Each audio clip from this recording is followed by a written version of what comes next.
सोम देवता तक पढ़ा दी, तब उसके आगे पढ़ाना है। इसमें दो चीजें याद रखेंगे। एक नदी इस समय जो सप्त सैंधव नदी थी ना, कितनी नदी, कौन सी नदी में आके ये लोग बसे थे?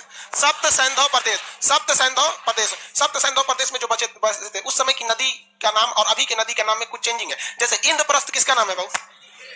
इंद्रप्रस्थ दिल्ली का पुराना नाम क्या था? इंद्रप्रस्थ।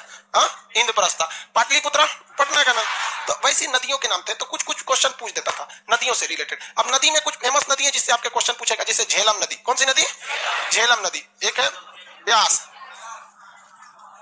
झेलम के बाद कौन सा? ब्यास।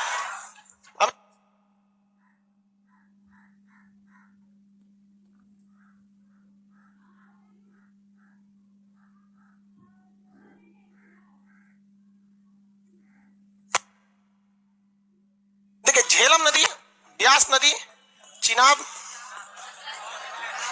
सतलज, सतलज और 4 हुआ कि 5 हुआ जी? अरे कुछ नंबरिंग हो जाए यहाँ पे। रावी, सिंधु, सिंधु। पहले इतना ही देखते हैं, फिर गंडक वगैरह को देखेंगे हम लोग। चलिए, अभी के वक्त में जो झेलम नदी है, आप में से कितने लोग बता सकते हैं झेलम नदी के किनारे सिंधु सभ्यता का कौन सा स्थल मिला? चिनाब नदी और झेलम नदी के बीच में था कौन सा? मांडा। झेलम नदी तो अगर जम्मू कश्मीर में डल झील के पास है। झेलम नदी का क्या कहा गया? वितस्तता। वितस्तता, वितस्तता, वितस्तता किसे कहा गया? वितस्तता झेलम। याद रखिएगा, खड़े क्वेश्चन पूछता है, ये सब बच्चा वाला क्वेश्चन, इसमें कांसेप्ट नहीं काम करता है। याद है तो मारेंगे, नहीं याद है तो जाएंगे चुपचाप। वितस्तता किसे कहा गया? झेलम। व्यास, विपाशा, ये कभी नहीं भूलेगा। व्यास, विपाशा, बासु मत जोड़ दीजिएगा। विपाशा बासु वो हीरोइन थी, बहुत हाफती थी वो। हमको तो लगता है भारत में पहला कोरोना उसी को था। वो किसी मूवी में देखिएगा बिना हाफते को दिखाई देने।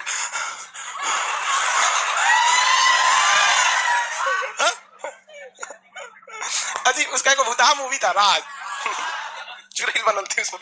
तो देखिए, व्यास कौन सा हो गया? विपाशा। चिनाब का अस्कनी, चिनाब का अस्कनी, चिनाब का कौन सा? अस्कनी। चिनाब, सतलज, ये भी याद रहेगा, शत्रुदी। सतलज का शत्रुदी, सतलज, शत्रुदी, सतलज। रावी, परुष्णी, रावी, रावी, परुष्णी नदी, रावी, परुष्णी, याद रहेगा। सिंधु का सिंध, सिंधु का सिंध, कौन सा? सिंध। सिंधु का सिंध, सिंधु, सिंध, सिंधु, याद रहेगा इतना।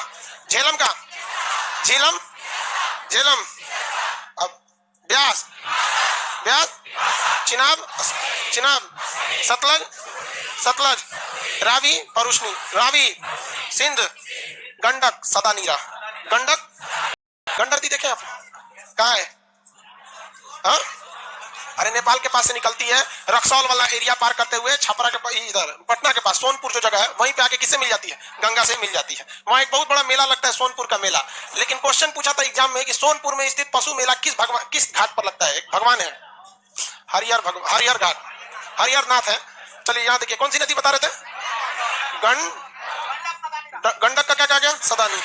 गंडक, गंडक को सदा नीरा। सदा मतलब हमेशा पानी रहता है, नीरा। गंडक और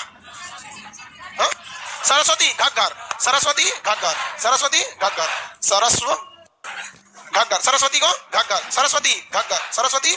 देखिए, सरस्वती नदी अभी विलुप्त हो गई। ये राजस्थान के पास से निकलती थी, लेकिन अभी क्या हो गया? भूमिगत एकदम विलुप्त हो चुकी है। मतलब अब उस नदी का कोई अवशेष ही नहीं मिला है। जिस तरह सिंधु सभ्यता कैसे विलुप्त हो गया, वैसे सरस्वती नदी भी क्या हो गई? विलुप्त हो गई। हालांकि गंगा यमुना सरस्वती का संगम कहाँ होता था?